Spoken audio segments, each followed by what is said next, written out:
Hello and welcome to Fats on Film. I am your host, Hannah Ogilvie, and this is the podcast where we discuss all things fat representation in film, TV, and wider media. This week, I am joined by writer and senior contributor to Ghouls magazine and Moving Pictures Film Club, and she is the host of the What a Scream podcast. It's Ygraine Hackett-Cantabrana. Hi, Ygraine. I'm back. She's back. I was literally about to raise that as well. You're back again from Piggy. Yes. Back from Piggy. Yes. Yeah. I mean, we are talking about something very different to Piggy, which we'll get onto in a little bit. But how have you been since we last spoke? I've been good. I've been busy. Doing a lot of writing. Fun. Yeah, preparing for October, which is going to be a bit of a mad one for me. Plenty of panels and lectures and guesting at conventions. So, oh my god, that's so cool! Can you tease us with anything? Where can we find you?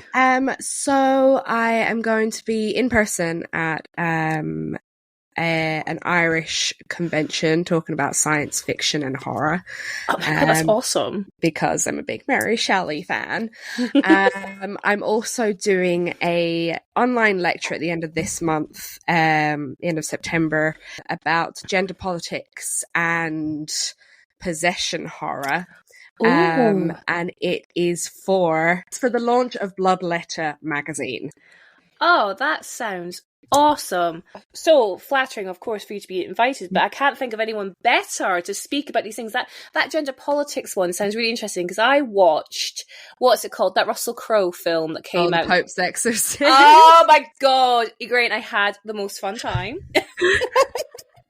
Oh Lord, that film. Well, I watched it with my parents, and I knew going into it that this was going to be trash, but like fun trash. And I think my expectation was met, and I had fun. But I'm hearing maybe you didn't have as much fun as I did. Like, you know what? Actually, like, I give out about it, but I was like, live texting my friends being like, oh my god, I can't wait till you see this film. It's ridiculous. Like, just hearing Russell Crowe's Italian accent.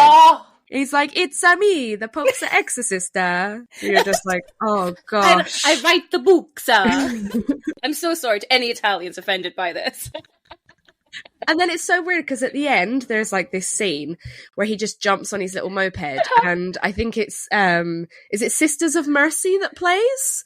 And it's just like, yes, there are some really weird needle drops throughout.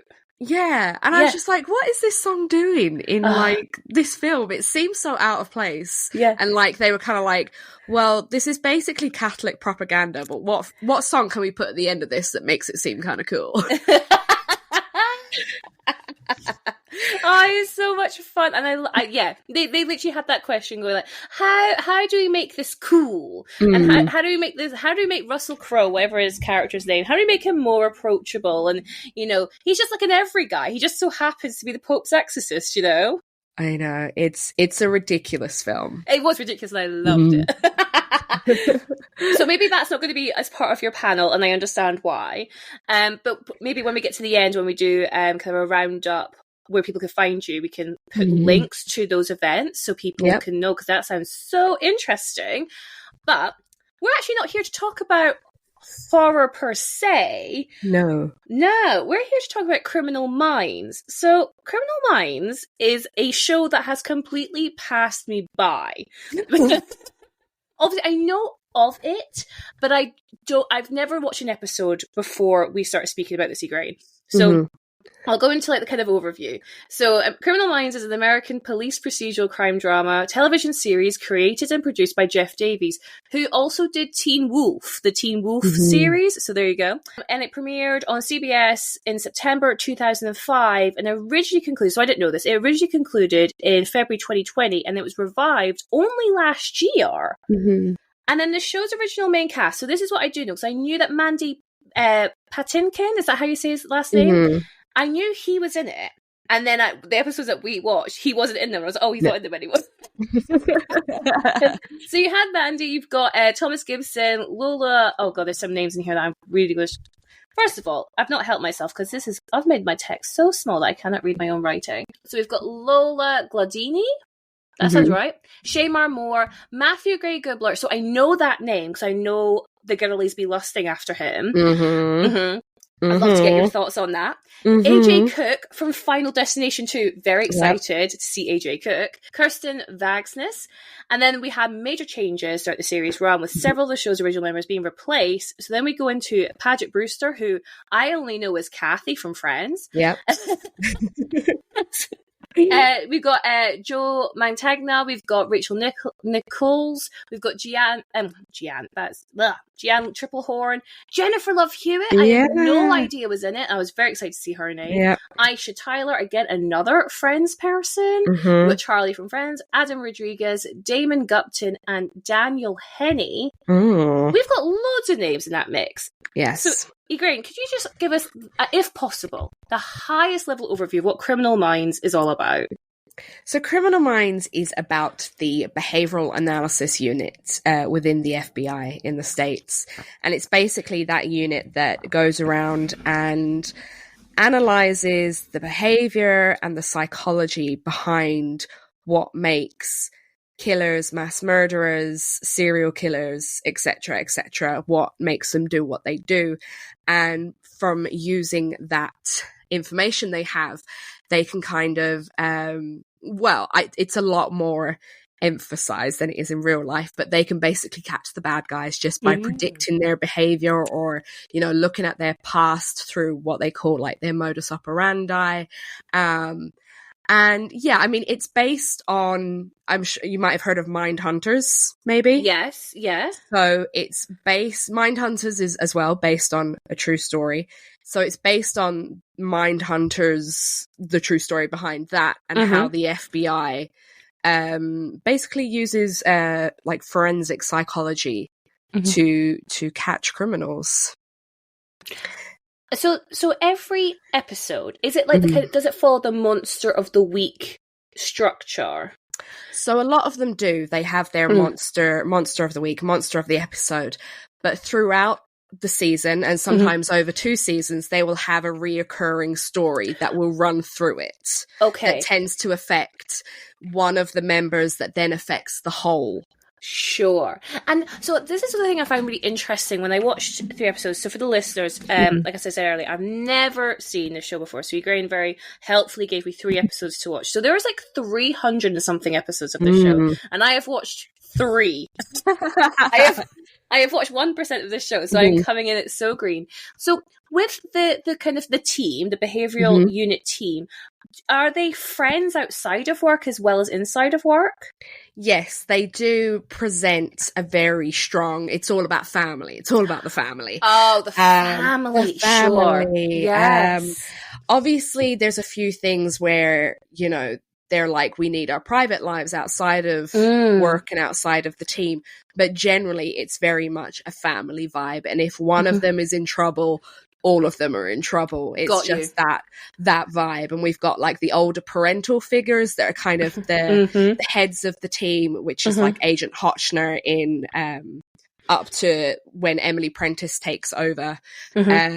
She becomes unit chief. And then there's Dave, who is played by Montana, who is Fat Tony from The Simpsons. A little bit of a snippet there. Yeah.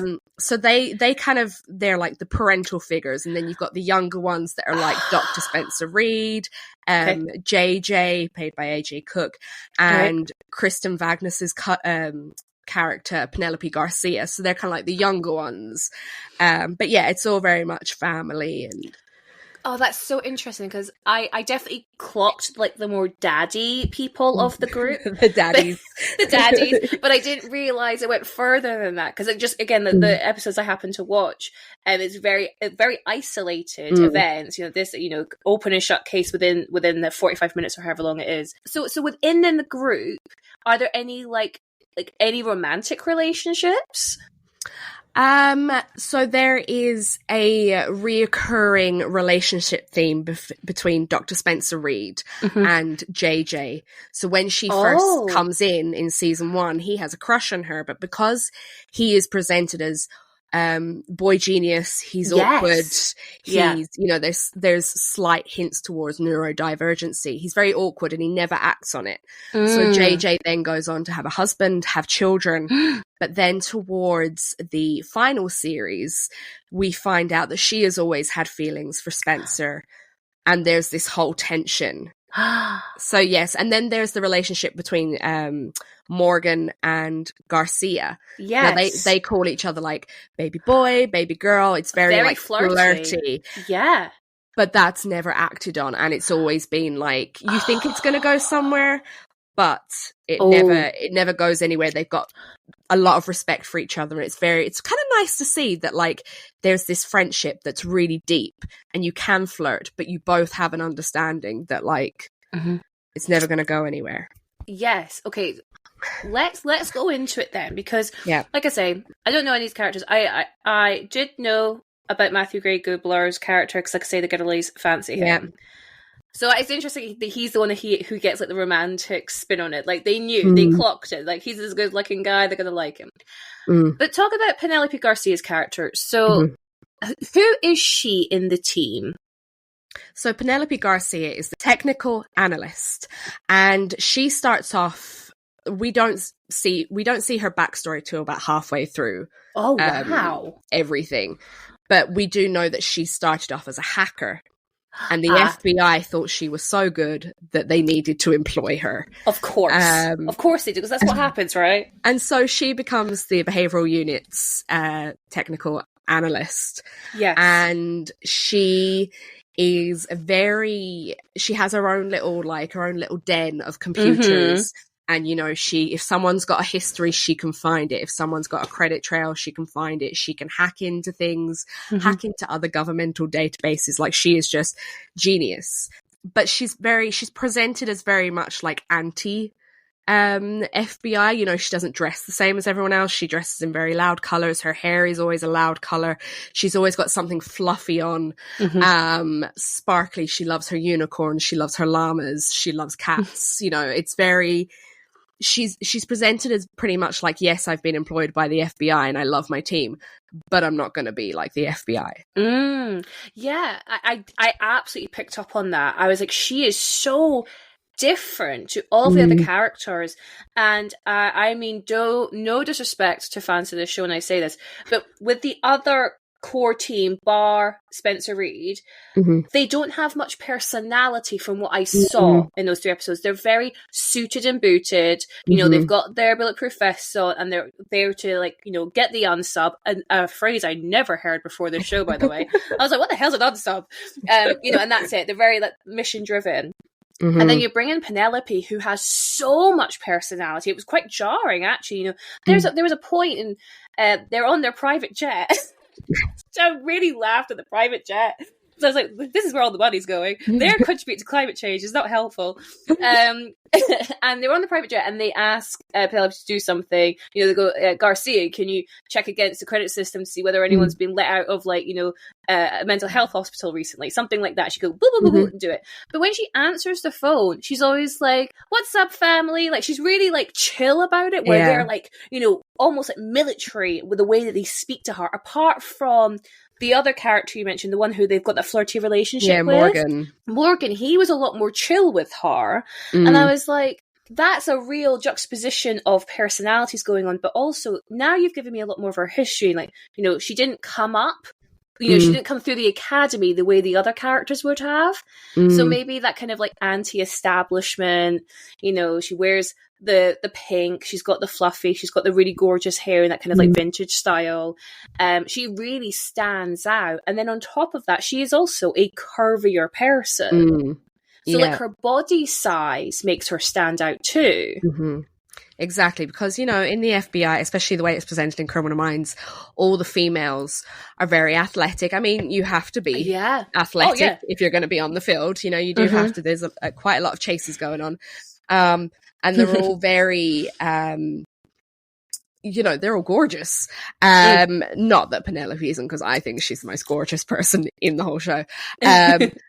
And so when we see her, she is presented as completely the opposite of that. Yes. Like, she is curvy. And I think you know, I've been thinking about this since we said we'd do this episode, and I was like, is she a good representation, or is she is it kind of, you know, I've got a bit of an argument in my head going on, but I'm like, right, well, she's not typically good looking as you'd expect in Hollywood. And I'm doing air quotation marks here. So are they overcompensating that with her fashion choice, with her personality, with her kind of the way she is?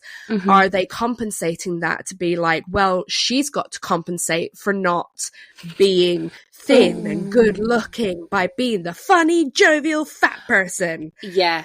Oh, yeah. But on the other hand, I'm like, you know what?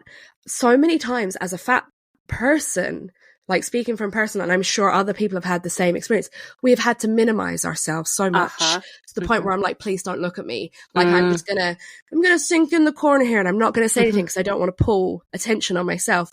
So I'm like, you know what? She is confident. She wears whatever. She wears short skirts. She wears tight things. She's, you know, as loud and as proud and as brightly colored as she wants to be, and she doesn't minimize herself. So there's that real kind of like, where's the balance here inside my head going on with this character? Yeah, and on that, I think you're onto something really, like that argument for both sides. And again, you'd have to ask the show creators what their motivation was for casting Kristen in this role and then making this, you know, massive personality around her. And you're right, again, air quotes is going to be a big thing in this show. Air quotes.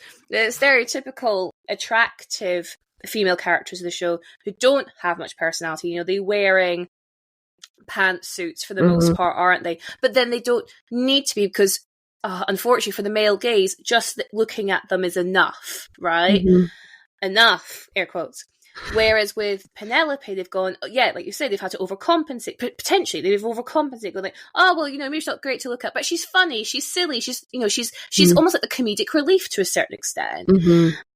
But to your point, she actually has a personality. It's not even like, it's not like the other ones have anything going on. She actually has something going. She's actually got, you know, just the way she speaks is so much more warm compared to the other characters. And I mean all the other characters. There's a warmth emanating from her. But when you talked about how her and Morgan's relationship is strong from a friendship point of view, and it remains flirty, it never continues, and that sounds great, because we should always show like kind of strong platonic like different gendered relationships, because you know, TV love to put together, oh, it's a man and a woman, oh, they must get together, and it's like, no, we can just be friends. But at the same time, I'm also thinking like, well, why don't they get together? Like, why can't the stereotypically attractive man actually get together with the bigger girl? So they kind of remedy this. So they've had this, they've had this relationship, and there's been several times. There was one point at which Penelope was tricked into going on a date with a guy, and it turned out he was actually looking to kill her, and he shoots her. Oh my god! And yeah. Sorry, just spoiler warning. And Morgan says to her, oh, well, you should have known, because, you know, like, guys like that. And she's like, what? Guys like that wouldn't go for me? Like, a really good-looking, built guy wouldn't go for someone like me? Is that what you're... So she calls him out on this bullshit that, you know... But later on, so once Morgan leaves... Morgan has a wife and a child in the later series. Okay. Leaves the show. And we get...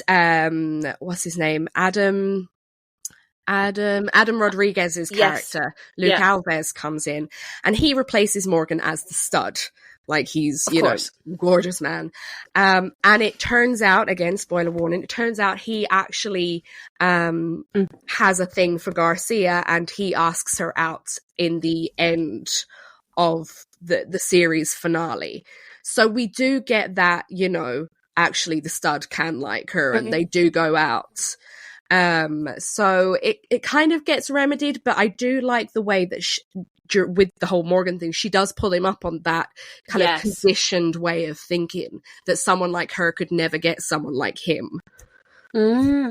I'm very glad to hear that. And I'm also then glad that they end up rectifying it to a point where they stand by that and go, yeah, because like you mentioned earlier, you find her super hot. You think she's the hottest one in this show. And you won't be the only one. And I'm sure loads of viewers, is she like a fan favourite? So yes, Garcia and Dr. Spencer Reid are the fan favourites.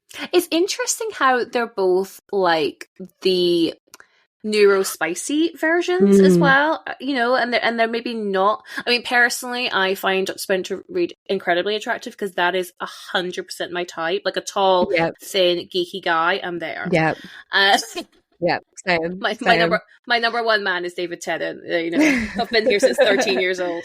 But it is interesting that they're both like the fan favorites, and I do wonder, like, from my very limited watching, Spencer Reid does have more personality than the other characters from what I could see, and even like he seemed to have more of a bit of a backstory. In one of the episodes we'll get into, it starts off with him playing chess, and clearly, like you say, like he's a bit of a boy genius, and he knows how it's checkmate in 12 moves, and he's like, what? And so we understand this is the kind of character he is. He's got a bit of community, people admire him, but it is interesting how these like two characters, which may not be seen as stereotypically attractive, are the favourites of the show, maybe the most relatable as well, because they're not Hollywood glamorous, not like Jennifer Love Hewitt. Jennifer Love Hewitt comes onto the scene, I'm like, well, that is hot on hot on hot.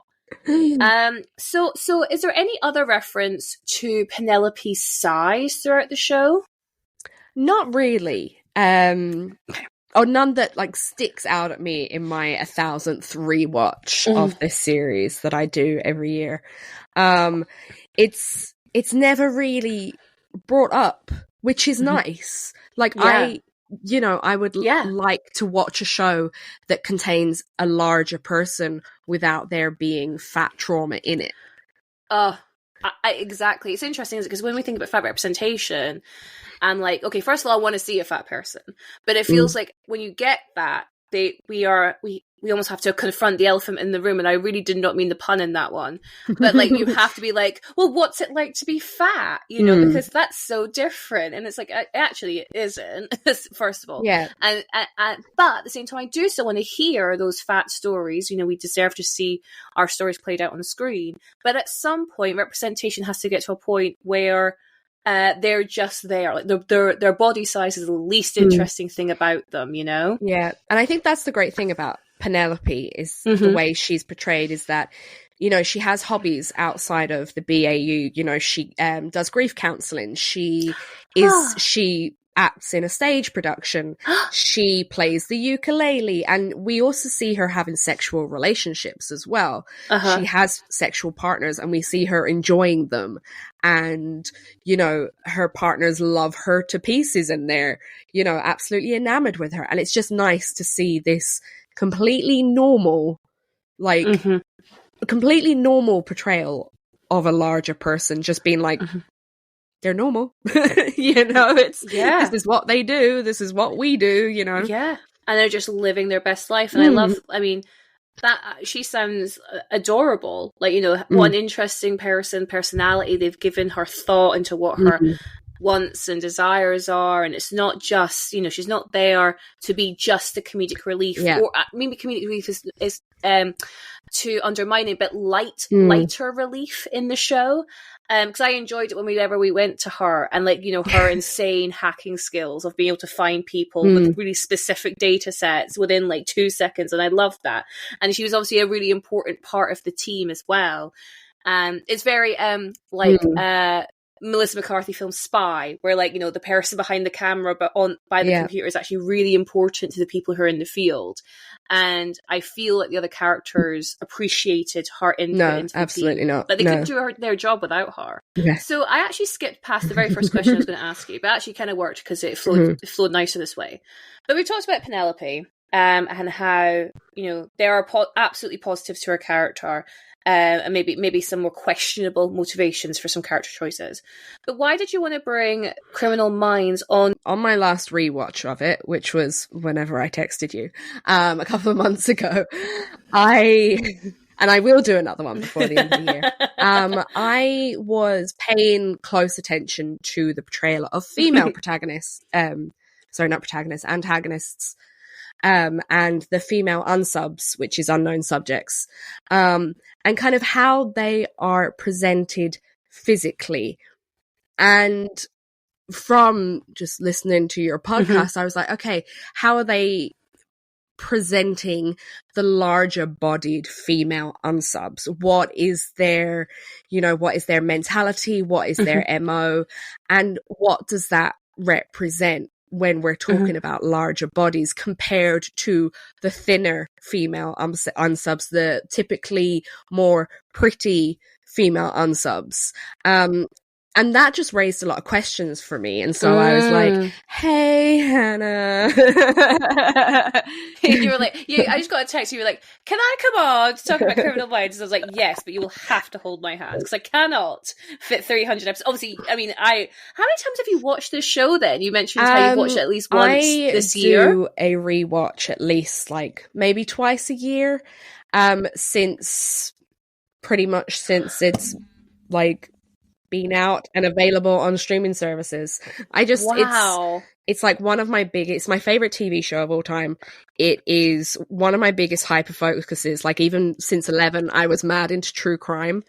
And if I had been any more of a people person, maybe I would have gone into like forensic psychology or, forensics in general, but I'm not a good people person. So this is, I'm obsessed. And plus, Matthew Gray Googler, he's nice to look at. No, he is that. I understand the attraction.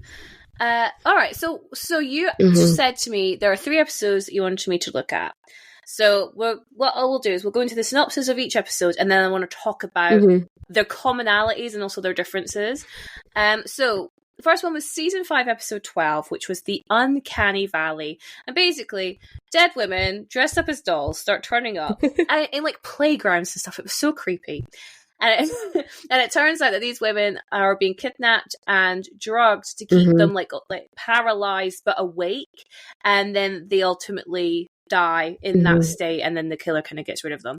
And we find out that the killer is actually enacting a childhood fantasy because she had these dolls that she really loved as she was a kid, and she had some childhood trauma, which I came from left field for me. I was like, this has gone really dark really quickly. And Samantha is the killer in this one, and she is played by Jennifer Hasty. Yeah.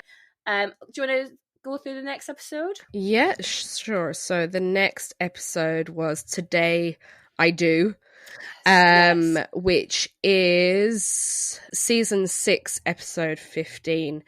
And it features this woman who has disappeared, and she has had lots of past problems with abusive boyfriends, eating disorders. And it turns out that she has been kidnapped by this woman who she's kind of miseried her, that she's trying to like cure her of her ailments, but she's also very abusive and scary at the same time. And the unsub is someone called Jane Gould, who is played by Rebecca Field. Thank you so much. And then the third episode you asked me to watch was season 11, episode 3, Till Death Do Us Part. So basically, brides-to-be have been found murdered after their bachelorette parties. Fantastic setup, by the way. I was like, as soon as I heard that, I was like, awesome, I'm in. And the team work out that the unsub must be a woman suffering from rejection and delusion, as she longs for the connection of a marriage and can't stand to watch her one true love be flirted with. And the killer is a character called Dana, and she's played by Ashley Fink. I hope it doesn't need explaining, but all these killers are larger women. And I would say, this might sound really, really harsh, but 2 out of 3 of these women, I believe, would fall into the category of like not conventionally attractive. So Samantha in the Uncanny Valley Dolls episode, I think would fall into that, and I think also Dana in the Till Death Do Us Part. And interestingly, I think especially in Till Death Do Us Part, it's actually really important to the storyline that she is unconventionally attractive. However, in the episode, can you remind me of the name again? Today I Do. that killer, I thought she was stunning. I was like, I was really quite struck again by that variation, because when you told me about these fat femme villains, I was like, oh no, they're all going to be unconventionally attractive and they're all going to be lusting after a life they can't have. Like, I thought like instantly into that trope. And I would say 2 out of 3 is kind of there. But that middle one, yeah, I think she is absolutely stunning. But she uses that attractiveness to her advantage, right?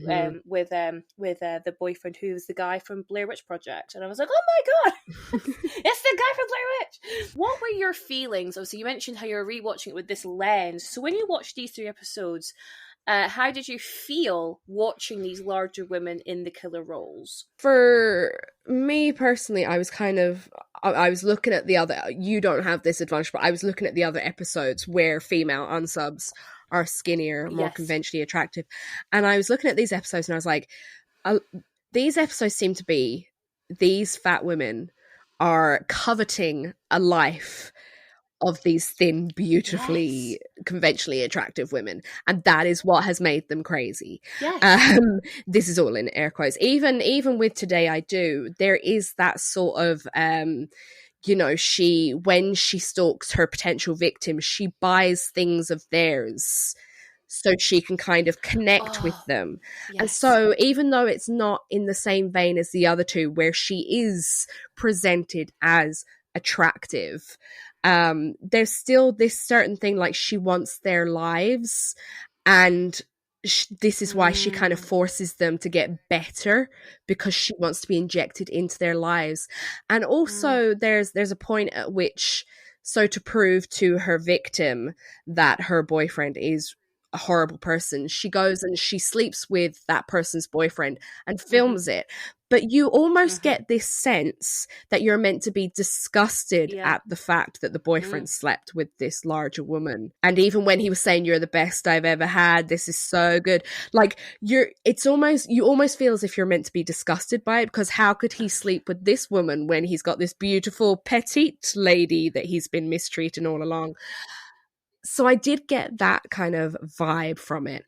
And it was just, I felt like the fat femmes, the villains, were very much kind of like, oh, look at these pathetic creatures. Like, they may be killers, but look how pathetic they are.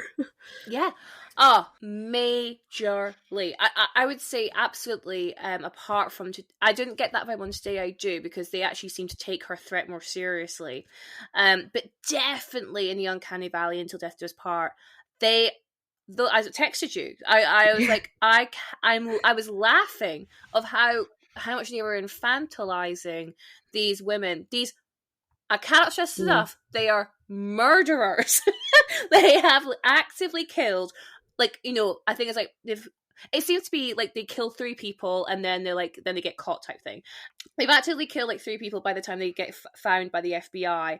And, in the Uncanny Valley, the Uncanny Valley absolutely ruined me to a certain extent, because I thought, again, the set was really cool. It was really, really weird. And, these dolls, and she obviously has an obsession with dolls, and she wants to make these women into these dolls, and they have to be one white with blonde hair, one black with brown hair, and one white with ginger hair. And I love that kind of like pattern. I thought it was really interesting. And then they figured out that she has like a stitch in one of the dresses. They were handmade dresses, and this stitch was like a signature. And then they found that there was a competition for these dolls, and then they found the same stitch, and it must be her. I love that. I thought it was really fun and interesting. And then we find that her dad, who's Riker from Star Trek, by the way, Criminal Minds has like the wildest cameos. Like they have like Robert Englund in it at one point. They have Tony Todd. Like they have the Linda Blair, is it? Like the wildest of cameos. Okay, that is fun. So yeah, so Riker turns up. He's her dad, and he's a psychotherapist, and he had actually put his daughter through electroshock therapy when she was like 10 years old. And that's like one of the things I cannot stand in like film and TV. Whenever they mention it, makes me just go ugh. And it turns out the reason why he put his child through this is because he was like molesting her, and he wanted her to forget about it. And these dolls that she was obsessed with are like a link back to her inner child. They are, she is very childlike even now as an adult. And so when they kind of put, like, the team put all this together and they figure out where she's hiding out with these 3 victims, and one of them's diabetic, is about to die at any moment. Spencer comes in, gone away, being like, "Oh, do you want to play with your dolls again?" And then she does, because, she wants to play with her dolls. And then they just lead her out. They don't handcuff her. They're like, "Come on, babe, let's go. Let's go out here, Sam." And that's how they arrest her. And then really similar with Dana, Until Death Do Us Part, where she's obsessed with her sister's boyfriend, but they've been like childhood friends. And at one point, Dana also went out with the boyfriend, but they were like in 7th grade. And they say, I think she's schizophrenic, and she's not on her meds, obviously. And then she decides that she's going to kill her sister because she's going to get married to the man she loves.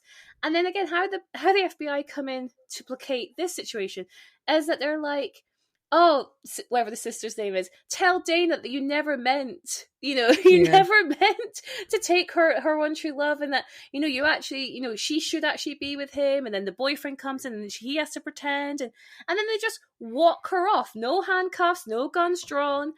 And I was like, I understand what they are doing, and they are trying to say these aren't a real threat. They're just, I'm using air quotes, clearly, these are just silly women. They didn't mean to kill anyone, with Sam in Uncanny Valley. She didn't mean to kill anyone. She just wanted dolls to play with. Or with Dana, she didn't mean to kill anyone. She just loved the boyfriend. And it's like, but they did. They did kill it, and you're removing their agency by saying that they did it. And not only that, it's so disrespectful to the victims. Like, like, almost like, well, you were silly for getting killed by this woman who barely is in this world, It just all feels really icky to me. Yeah, and I guess, like, so I kind of understand that, for certain afflictions, certain disorders, that yes, you can't be like guns blaring. It has to be, you have to psychologically think about it. But I feel like when you look at the other female unsubs that are portrayed throughout the series and throughout the whole length of the program, you get the sex kitten who has daddy issues. You've got, the grieving mother. You have the ones that are in a relationship with another serial killer. Ooh. And so they, by proxy, are a serial killer. So there's a lot of these other things, and all of them are portrayed by thin, conventionally attractive women. And it just feels that they're kind of leaving the real pathetic stuff for the fat, again, quotation marks, unconventionally attractive women.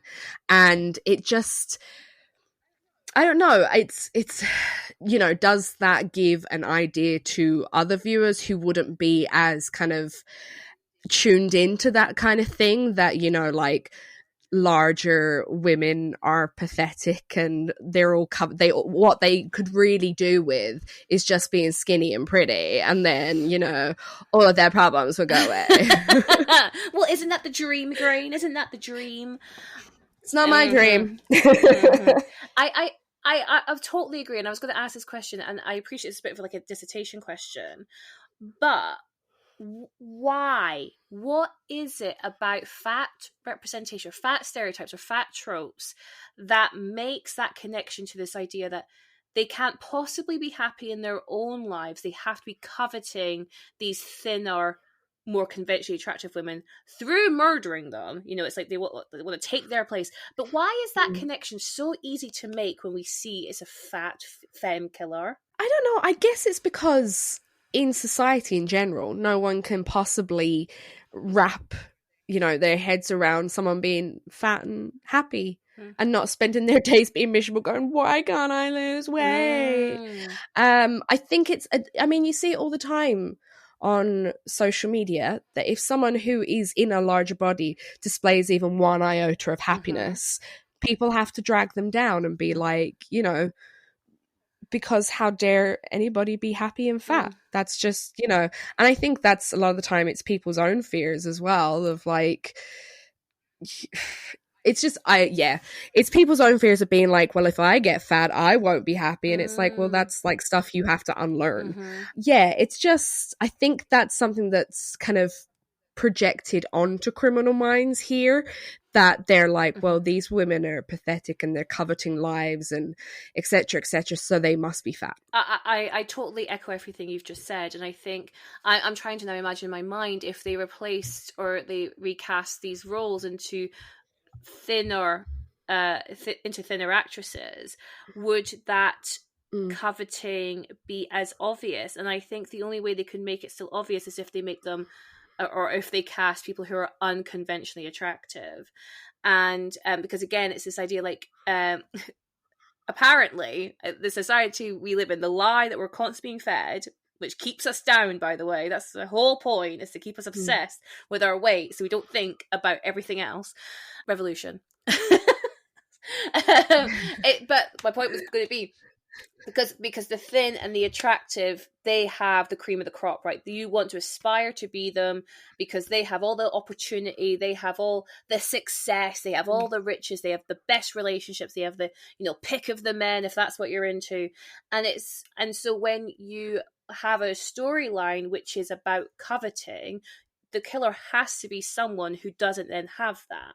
And so you're right, they are projecting all those tropes that we have been made to believe that fat people must always want to be wanting something more because they can't possibly, to use your words, be happy being fat. As someone who displays fat joy on the internet, I am someone who is, mocked. I go as far as to say bullied for doing so. And that phrase glamorizing obesity comes up a lot. Apparently when you're fat and happy, you're glamorizing obesity, which I find really interesting because, first of all, you're not. That's like the obvious answer to that. But it's the fact that we never say glamorizing thinness, do we? We never say that, which is absolutely what they're doing. That's what all media is always doing, is glamorizing thinness, glamorizing weight loss, and I'm by any means necessary at that. We're in a time of Ozempic and Wegovy and bariatric surgery readily available for £2,000. Thinness is glamorized. And by any means necessary, to the point where people are getting seriously ill and dying. Now, I have never, ever gone online and said, oh my God, it's brilliant being fat, everyone should be fat. I have never done that. I never will do that. And someone's going to crypt this right now and be like, Hannah said. I got her. But the point is that you can find happiness. It won't elude you purely because you're in a bigger body. And with these three femme villains, I mean, I guess killers, and you'll tell me if I'm wrong in Criminal Minds, I guess most killers aren't happy people, Happy people don't shoot their husbands. I don't know. No. But with these three women, they are clearly very unhappy with the lives that they are living, and they are picking victims where they want either to completely take over their lives or at least be a part of their lives, going back to the Today I Do one. So compared to then the other femme villains we get in Criminal Minds, you mentioned you got your other tropes and stuff, but how are they, like, I don't know, what should I say, what are their reasons for murder in those other examples? So one that springs off the top of my head, it is a sex worker, a femme sex worker, and she is murdering her clients that remind her of her dad, because her dad would visit sex workers, and now she wants to punish men who also have families and are visiting sex workers.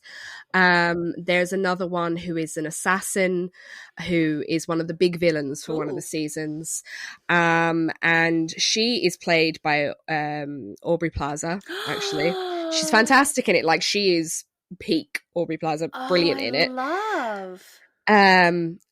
But she became a killer because she was upset at her dad leaving when she was a child, so she decided to become an assassin, as you do. There's other ones where it's like, you know, a mum caused a car crash that killed her child, so now she's kind of gone off the rails thinking that people have forgotten about her child, so she goes on a massive killing spree. There's a few others that are kind of grief. There's one of like a teacher who got pregnant by a student and she was in jail, and now she comes out and she wants to be with that student, so she's trying to get him and kills anyone that gets in her path. There's ones that are like, there's actually a really good one that was directed by Matthew Gray Gubler called, I think it's Mockingbird Lane, and it's a wife and a husband who own a funeral home and they kidnap children. And if the children misbehave, they kill them and like burn them alive. Oh my God. Yeah. So there's lots of these, but these are all thin bodies and they have such range where it is tropey, but at least there's a range. And I just feel like if they just put a couple more fat bodies in there as perhaps someone with daddy issues or perhaps someone who is wild from grief or perhaps is part of a partner duo, I just feel like those other 3 episodes that we're talking about wouldn't have been so bad, and it wouldn't have been such an obvious thing for me then to pick up and go, hey, I think this needs to be discussed. There's something here. So are these the only 3 femme fat villains that we have in the entire 300 show? I think from what I can remember and from when I was going through my list the other day of female unsubs, they are pretty much the only. Yes, there's only 3. That's 1% of. Wow. I mean, granted, I think it might be like 40% of the series villains are female. 40. Yeah, it would definitely be a higher number of male unsubs. But well, yeah. They say that themselves, because whenever they have a new case, they always call the unsub a he. And there's always that moment where they go, the unsub's a woman. And then they'll cut to black, so they'll see what the ad break was. And they're going to just, no disrespect to the show. It just really made me laugh. And then, jumping off onto that then, when they have that moment, they go, the unsub's a woman. They always go, well, she's working alone, therefore she must be larger to lift these women. And I just wanted to get your opinions on that, because we find this a lot when we have fat representation. We have it in Misery, for example, with Annie Wilkes, that she must be bigger because she's strong. Like, yeah, that like all fat people must have freakishly strong powers. We're all actually superheroes. Sorry, lads, to break it to you. We're all actually superheroes with freaky strength. Yeah. And I don't, do they ever say that when it comes to like the male unsubs? Do they ever go like, oh, well, if he lifted this person, that must mean he's must be a big guy? No. I mean, they might be like, well, he had to subdue them in the attack area, so he must not be completely physically capable. But it's never made the same kind of sort of fuss over as it did in those episodes. Like, it's just this kind of assuming that if someone's on the skinnier side, that they may not be able to lift.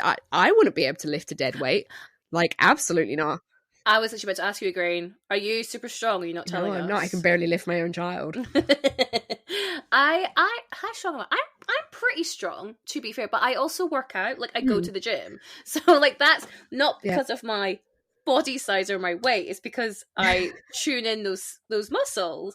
And I don't know whether, like, these 3 women, I mean, who knows, they might be going to the gym, but there's just this assumption like, oh, they're big, so they must be able to, like, you say literally dead weights. Yeah. I was going to ask you, are there any fat femme victims? More than likely. I can't pull it off the top of my head, and now I'm gonna have to just do my rewatch now. No, there's bound to be, but none that stick out in my head.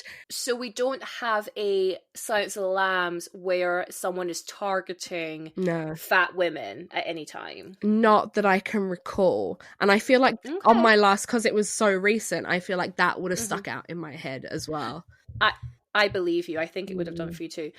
Are there any fat male unsubs villains? There is, and they're kind of, again, they're kind of viewed as kind of more either older or kind of like gross and disgusting, and you know, they've probably got like a dirty butcher's apron on or something, you know, they're kind of seen as like gross.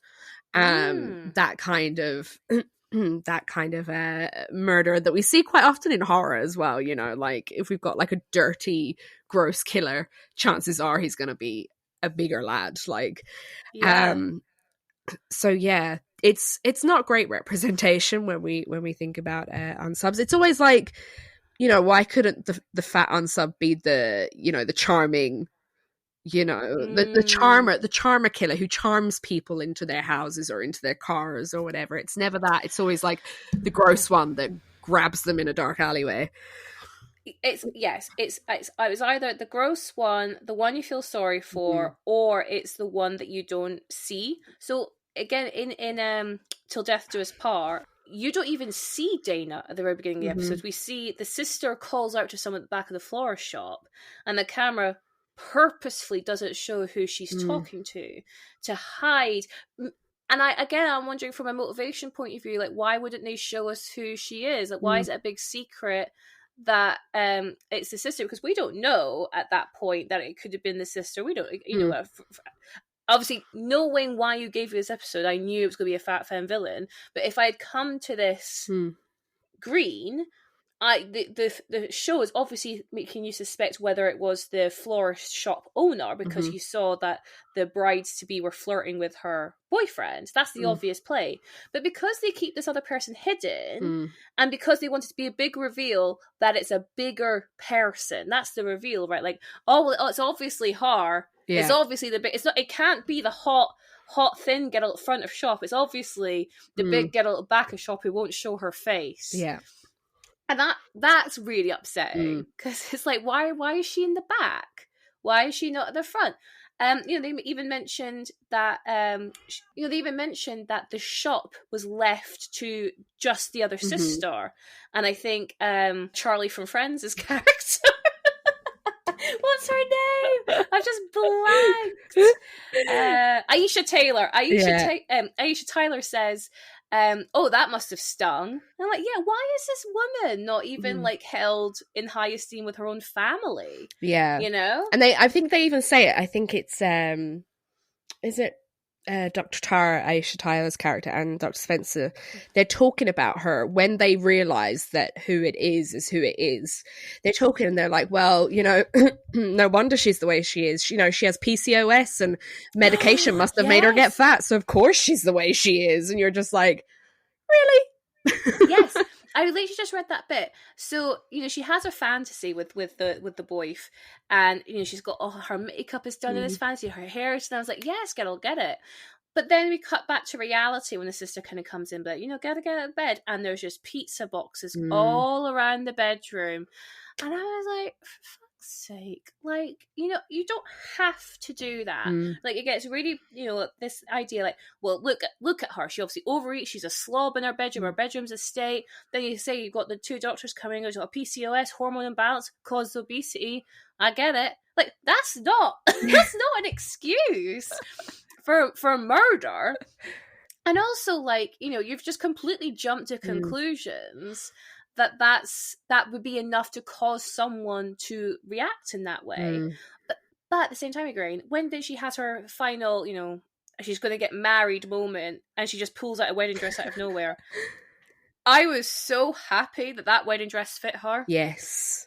It fit her really well. Yeah, because I, like, thinking about it, you'd expect her to be pulling out this awful, like, you know, tent, you know, the kind of things that they put fat women in. If they're going to get married, then it must be in a tent. And like a shapeless thing. So I was actually, you know, it's actually quite a nice thing that they've put her in something that suits her so well. It was nice. I was really happy. Like, I've done my usual rewatch of Parks and Rec recently, and Donna, one of my favorite fat characters of all time, she gets married in the season, well, near the end of the whole show. And Donna's character is like, you know, she's this fashionable, you know, treat yourself character. She's awesome. But this wedding dress, they couldn't source a wedding dress that fit her properly, Yeah. and it hangs off her, and it's really noticeable, and it just upset me because I knew Donna the character would never have allowed that. First of all, would never have allowed that. So I was really happy to see that Dana, our murderous woman, has a dress that fits her. Yeah, props to the costume department. Absolutely props to the costume department. So then, going back to Today I Do, because we've spoken about her, but I'd love to talk more about her. You teased earlier, she is very much the misery trope of the three we have. What is it about a plus size body that seems to convey this need for control and obsessiveness? I don't know what it is, whether they think it's because, fat bodies are out of control. And so they're looking for control. And, and because of this, that's why they, abuse people and take on these roles of carers just to abuse people. And yeah, I think it's that. It's that they think that they're so out of control because of the way they look that they must be trying to gain control in other areas. Yeah, I agree. I think it has to be something in that, where we view fat bodies as a symbol of someone letting themselves go, not taking care of themselves. That the opposite, maybe the reaction to that criticism is to, you don't think I have control of myself? Well, let me get control of you. Let me, and then that obsessiveness as well. What's the killer in Today I Do called? Jane. With Jane and Annie Wilkes from Misery, they both are so desperate to be seen as the savior of their victims' lives and also be part of their success. And I think that when you said earlier that kind of relates back to this idea that, she's trying to covet her victim's life. But that's what I'm trying to say. Why is that? It's kind of like the fat best friend. Like, she's not the main character of her own story. That she's being obsessive and controlling to be the best friend of someone else. She's still not the main character. She's still on the sidelines. Why do we show fat people in these shows, in media, that they're not allowed to be the main character of their story? And not only that they're willing to kill in order to just be on the sidelines of someone else's story. It just feels really backwards and odd. Yeah. Well, it's that thing, how could a fat person be happy and in charge of their own story? Yeah, maybe. When, they can only ever be the fat best friend, or even relating this back to, I'm currently rewatching Gilmore Girls because I must suffer for punishment. And Suki is she's fantastic. I like Suki as a character, but she's just the fat best friend. Yeah. And despite the fact that Lorelai has a fat best friend, she's horribly fat phobic. Really? And it's just there's these terrible episodes where Lorelai's like, ew, look at that fat really horrible things about herself or to Suki. Not just about fat people in general. It's really there's some really horribly anti-fat kind of fat phobic comments. Yeah, really bad. Whoa. Definitely it's definitely a sign of the time, the early 2000s, but it's just ugh. But it's just this idea of Suki will never, Suki has a good life and she, gets her man and she has her kids, but she's always going to be sidelined. She's never going to be main character. And it's kind of what I feel like Jane represents in Today I Do, that, because fat people are never going to be the main characters, well, then they must be super jealous and they must kill because that's all they're going to want to aspire to be. It's just, side character while maintaining some kind of puppet mastery role. Yeah. Oh, it's and then you mentioned earlier about the sex then she then has with the victim's awful boyfriend. But he's also a bigger guy. He's not, I wouldn't say he's fat from my memory, but he's definitely bigger. Like, he's taller. He's got a bit of a gut on him. And to your point, like, I didn't really read it as we were meant to see it as disgusting, but then I'm coming from a really privileged place where I wouldn't find that disgusting. But you're right. If you put, your other, if you, kind of go back to your fat phobic head, which most of us have, because like you mentioned earlier brilliantly, you have to unlearn this. What is the motivation behind that scene? Is it meant to make you go, oh God, why is he's really, like scraping the barrel, he's, oh God, you swapped out your victim for her. And I'm like, that's just so sad. And not only that, like, she allows it to happen, because again, there's this idea that, like, no one finds fat women attractive, so you should just get what you get, and you hear that a lot with women who voice like sexual harassment, larger women who voice sexual harassment. They're always like, well, what do you mean? You should just be happy getting any attention, or, oh, that couldn't have happened, why would they find you attractive? And it felt very like that, like, even though as an audience you're meant to go, or you're possibly meant to go, oh God, dude, like, you really have crashed and burned here. But from her point of view, like, well, don't blame her, because she probably hasn't had sex in X amount of time, because who would have sex with her? And that's obviously nasty. I'm hoping, like, my listeners are like, yeah, no, that's obviously nasty, but it really bears repeating. It's such a nasty connotation or a trope to be placing on fat bodies, as that they're sexually undesirable, because it means that when it then happens, I mean, I definitely had, we might have talked about this in Piggy, actually, when you have then had people say to you that they fancy you, or they find you attractive when you're younger, or you're growing up, even when you become an adult, you doubt them, because you've been told that you are not an object of desirability.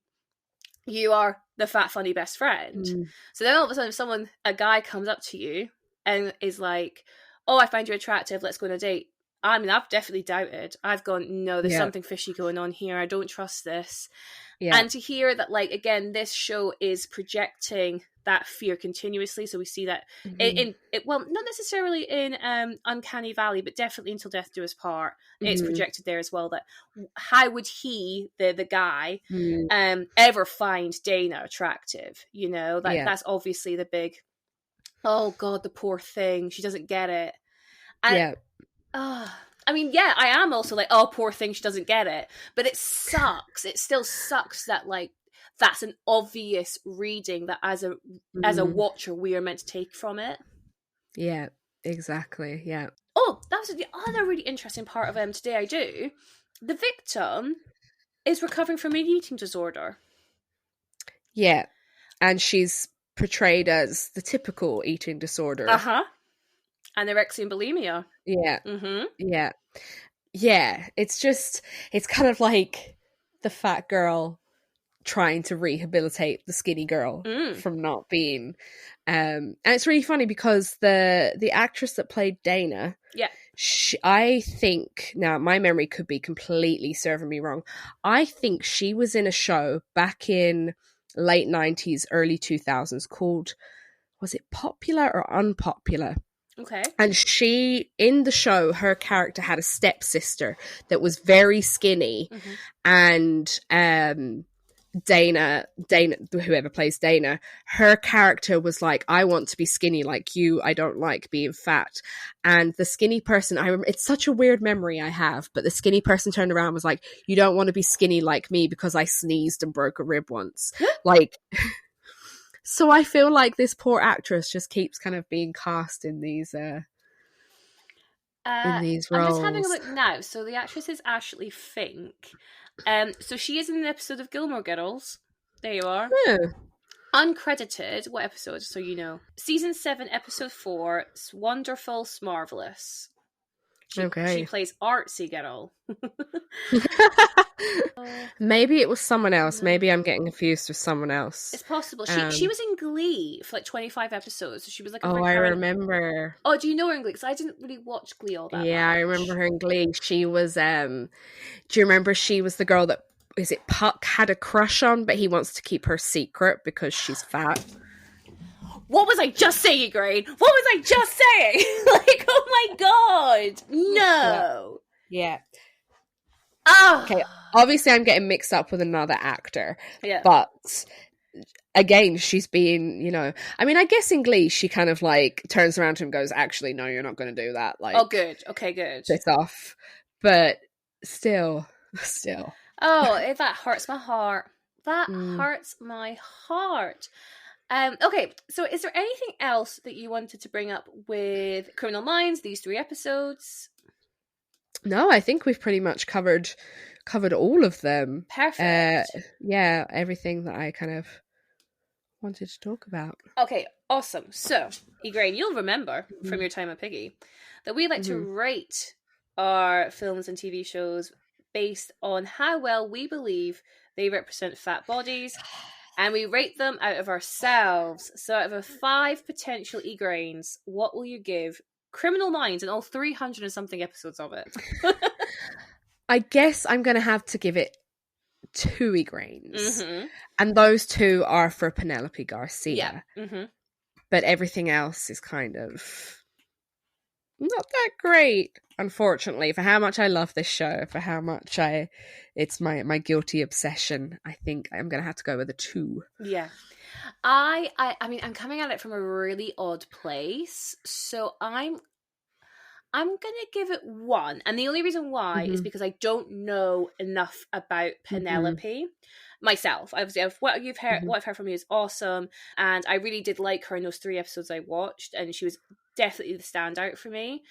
But then compared to the victims, to the unsubs, which is a phrase I will be taking going forward, I was really saddened to see how, and I appreciate age, you know, I appreciate time, and I'm not entirely sure when these all aired, but I'm assuming like the late noughties, maybe early 10s. Yeah, it was around then. Yeah, like I appreciate time, it has changed, but yeah, it was really sad to see how these women were portrayed, and like I'm never going to be upset when a fat person gets cast on a show because it means they get money.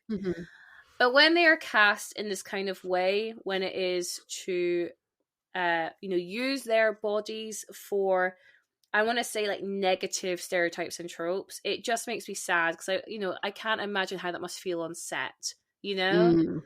But I'm also not an actress, so I might just be getting too emotionally involved.